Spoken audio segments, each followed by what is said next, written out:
biggest thing people misunderstand about improv is this part. You work together to create the world around you. Think about that earlier example in the 3-line conversation of mom and the child. They didn't discuss what the conversation was going to be about. One person came up with a premise, and instead of fighting to their own idea, if they had one, they took the suggestion and went on to the next moment. Now, think about the dad in the strip club. He didn't attend to that small bit of information of dad that his conversation partner dropped. In improv, these bits of information are called gift. A gift is any details that adds to the word's creation, which your partner or partners can then affirm and use to further the conversation. Tina Fey actually presents the idea perfectly in her book, Bossy Pants. So I'm adapting her explanation for your understanding. Say you're in an improv conversation with your partner, and they point their finger at you like a pair of scissors and says, "Time for a haircut," and you reply, "That's your hand, not scissors." You haven't accepted the information, and you've actually negated the gift. And you're probably really difficult to work with. I will get to that later. Now the same situation happens. Your partner points their finger at you like scissors and say, "Time for a haircut." And you reply, "Oh, okay." This time, you've taken their gift and affirmed it. Finally, the same situation happens again. Your partner points their finger at you like scissors and says, "Time for a haircut." And you reply, "Didn't you just start cosmetology school yesterday, Mom?" This last situation, you not only accepted, you added more: the scissors, the relationship, the cosmetology school yesterday. When you connect the idea back, it's not enough to just offer or accept gifts. They have to be taken and used to move the conversation along. See where I'm getting here? In improv, 2 or more people are making something out of nothing, creating a vibrant world that didn't exist when they started talking. When creating that reality with another person, you have to hang on to every word to know where they are going and drive a conversation forward with this new information. If you're not listening, you end up with a dollar in a strip club. The same with conversation. If you aren't paying attention to one another, you're simply talking at each other with no sense of grounded conversation. So each person is talking at each other, but there is no grounding rules to what's being heard, to where the conversation is going, to what it's about. It's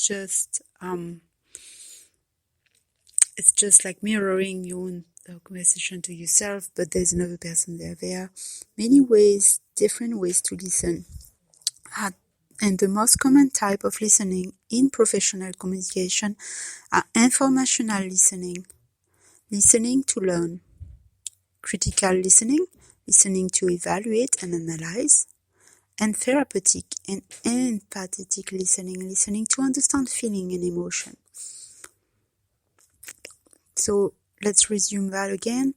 So there's professional communication, informational listening, listening to learn, critical thinking, listening to evaluate. If you're a doctor, if you're a researcher, if you're a student, you're a journalist, and if you're a therapist, if you're a partner, a friend, some shoulder to cry on, listening to understand feeling and emotion. Informational listening is what we might do in a meeting that we don't really care about.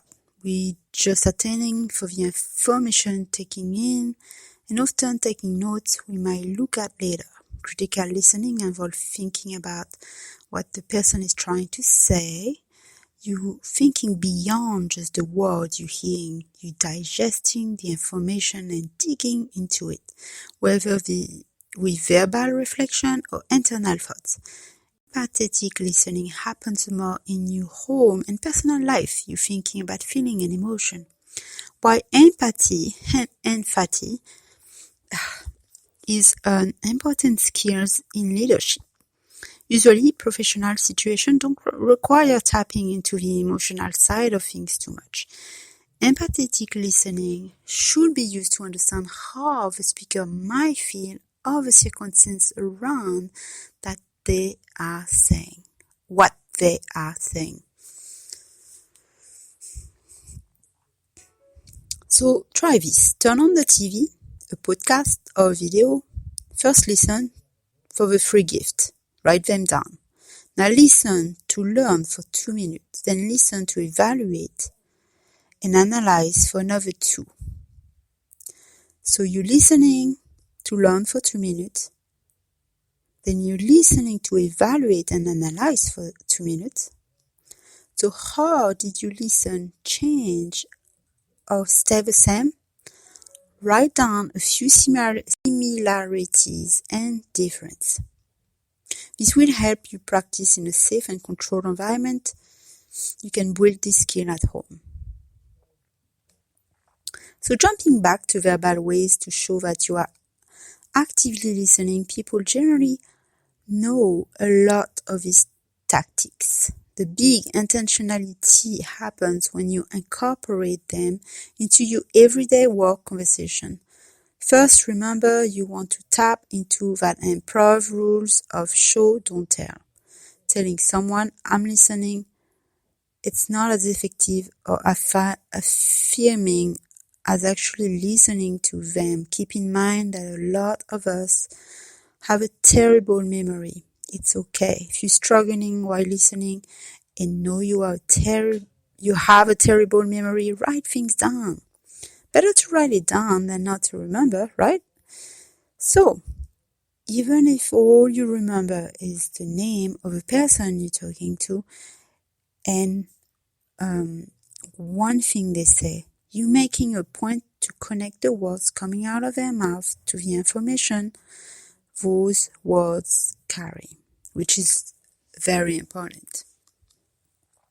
So try this. If you want to work on your memory, there is an improv game called Rumor Mize that helps. RUMORMILL. You can play this game with people you know or with yourself. You start with a statement about someone. Maybe it's, did you hear that Jen has a dog? The next person said, did you hear that Jen has a dog and his name is Drumstick? The first person. Or next, if you're playing with more than 2 people. Did you hear that Jen has a dog and his name is Drumstick and he's really silly when he's tired? And so on and so forth. Each person just remember the original rumor and add to it. If you're playing with yourself, it's the same premise. Say a statement out loud to yourself, take a deep breath and add on to it as thoughts you were another person. The key here, whether you're playing with a partner or yourself, is focusing on information that is being established and what was said and not changing the meaning and what's being said. The quick way of doing it would be Jen Silly's dog. Name is Drumstick. Sure, that's kind of what was originally said, but not the point. So you develop your listening and summarization skill. We often summarize a lot of information incorrectly because you tune in and tune out a conversation and miss key information. The activity forces you to focus in on the previous statement because you need to repeat it before you add on to it. So that's a really great exercise that you can do by yourself or with some friends, and it will help you focus on the key of a conversation. and it forces you to focus better. So summarization and reflection. One verbal tactic to show you listening is summarization. So you're taking the key points of what's been said and relaying them back to the speaker.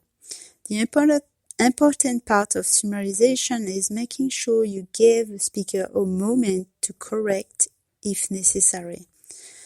This is similar to reflection, which is closely paraphrasing what the person just said. Both have foundational skills in the rudimentary part of yes and, which is one of the strongest ways to show you're listening, and a key principle in improv. So when we are teaching yes and to groups, it's crucial to scaffold the information because it's complicated, nuanced, and when used correctly, magical. We usually start with a simple I see, you see activity. One person starts and say, I see something they see in the room, and the next person will say, yes, you see that something that person one sees in the room. And I see someone else in the room. It might sound something like person A, I see a wall. Person B, yes, you see a wall and I see a chair. This is like reflection. You're repeating, closely paraphrasing what the other person just said. Consider this real-life example. I was working on communication skill development for a new group of junior vice presidents at a cable station. Part of my job was to sit in the room and watch interaction. Mostly take notes about interaction and culture. Listening skills were often lacking. It was infuriating to hear so many people just repeat what the last person said and present it like a totally new idea. You all know what I'm talking about. When you say something and someone says the exact same thing just a minute later, proud of himself for thinking of the same thing you just thought of, rage-inducing.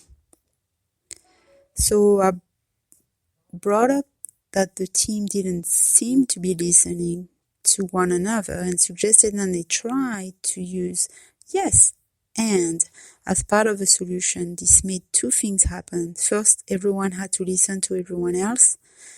They had to because they weren't sure when they will want to or could jump in with an idea. Second, to add their own opinion to the conversation, they had to affirm the person who spoke before them. Notice how they didn't have to agree with one another. What we have essentially done is replace but with and. The word but is contradictory and has a more negative connotation.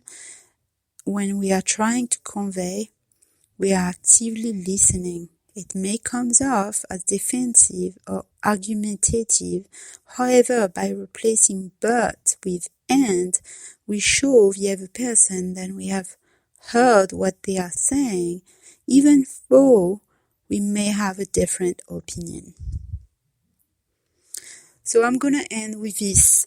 Try this the next time you're in a professional setting. Try to yes and to someone in a conversation. How did it feel? A little contrived at first? That's okay. How did they respond? Keep going with a yes and see what happens. Yes and takes time to understand and more time to be natural. So make yes and a habit.